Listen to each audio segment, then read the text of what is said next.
Standing tall at 1.87 meters and weighing 92 kilograms, Daniel Kasende has become a household name in Cheetah country thanks to his raw speed and knack of scoring tries out of nothing. We sat down with the Kinshasa-born winger to hear where his love for the game started. My first rugby memory would obviously be in grade 8 when I started playing. I think our coaches were two old boys, and because my brother was in the school, when I was in primary school, I was watching those guys play. So when I got to grade 8 and actually saw the guys who were playing coaching me, I was quite excited. And you know, the energy they really brought to us, and they just gave us such a hope and a desire to play. I think that's my first rugby memory. But to think of when I actually thought about making it a career was, I think, in grade 10. I chose my subjects, and obviously with my parents being so strict, they wanted me to stay in academic. But I just felt like my desire to play rugby was greater than me getting a normal 9-to-5 job. And after a while, I realized it's something I wanted to pursue, and that's where it went from. My role model on the field was a New Zealand fullback, Israel Dag. I think it was around 2010, 2011. I would download clips of him playing and sidestepping, and that really got me excited to wanting to play rugby like him. And then off the field, it's a bit of a cliche, but I think I'd have to give it to my mom. She actually gave me my genes. She's taller than my dad, she's athletic, and I sort of look exactly like her, and she's always been my role model because of just the way she is, her perseverance, and the way she raised us as a family. You know, I have 5 siblings, and a lot of the time it was just my mom at home, and she's really hardworking, and I just aspire to be like her. I was born in the DRC. I moved here when I was around 7 years old, I think, and obviously I was always athletic, but rugby was never on my mind. I think I was doing more athletics and soccer and that. When I got to high school, rugby was a sport at my school. Even though it wasn't a big rugby school, I think I started enjoying it because I was actually quite good at it. We used to play touch during break, and that was really exciting. So in high school, it was quite tough. Worked my way through, obviously didn't get the opportunities of playing in like an academy week or a Craven week, but I will say that high school was a big role in me wanting to pursue rugby. In matric, I got an offer to UJ for athletics, and I got an offer from Wits for rugby. And obviously I had to make a decision, and I am where I am because I chose rugby, went to Wits. I guess I got my lucky break from there in 2018. I got called up by the Bulls for a senior Currie Cup in 2018 after my first varsity cup season. I was there for, I think, 6 months, and then came back to Wits, finished my studies, got a contract with the Griquas, gave me my first professional opportunity, and from there got drafted here at the Cheetahs, and yeah, I'm enjoying it. That's my journey so far. Attributes that make me good as a wing, I think my speed.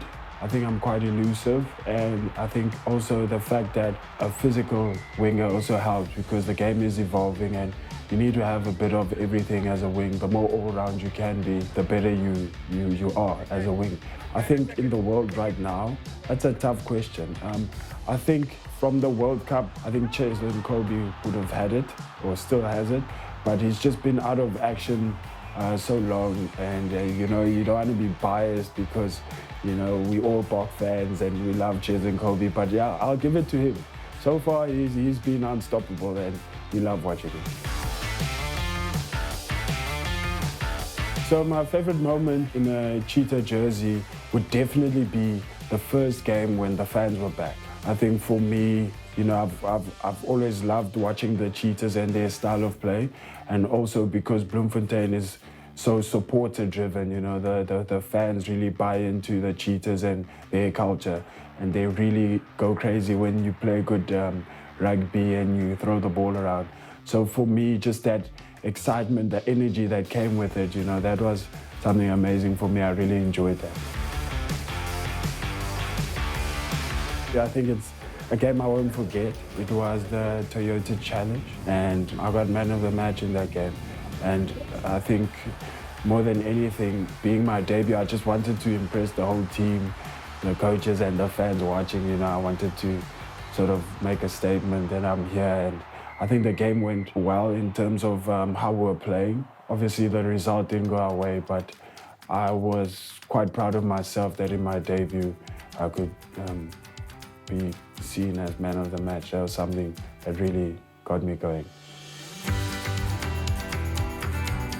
So it started off at Wits with Varsity Cup because I had this tendency of scoring tries and not celebrating the tries.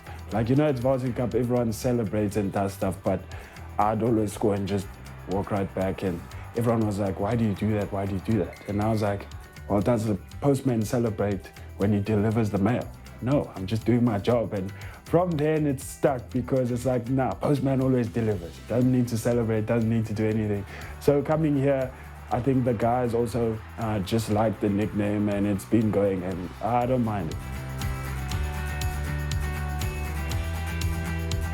Definitely at the back of that defeat in the semi-final of the Currie Cup, my personal goal for the rest of the year is just to improve on aspects of my game that, after seeing the review and after seeing how my season was, I just want to get better at different things that will make me an out-and-out winger, like I said, So my goal is to get better for the team, and I'm also hoping as a team we can grow and really put in performances that inspire the people from Bloemfontein to believe that, the Cheetahs can go all the way.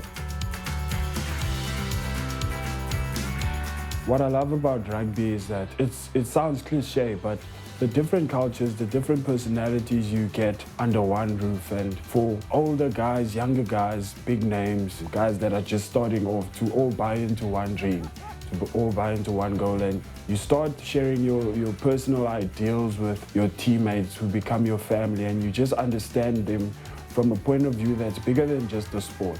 What I've realized about rugby is we play 1,000 games, but you'll never forget in 2017 when you narrowly beat this team or that team with that teammate that's not playing anymore. He's your brother forever. That memory stays forever, and that's the beauty of rugby. We make memories that when we're older and we've moved on with our lives, we've moved on with rugby, those memories stay in our heart, and the guys that were good to you in the years you were playing, those guys will always be your brothers forever, and that's what I love about the sport. Wow!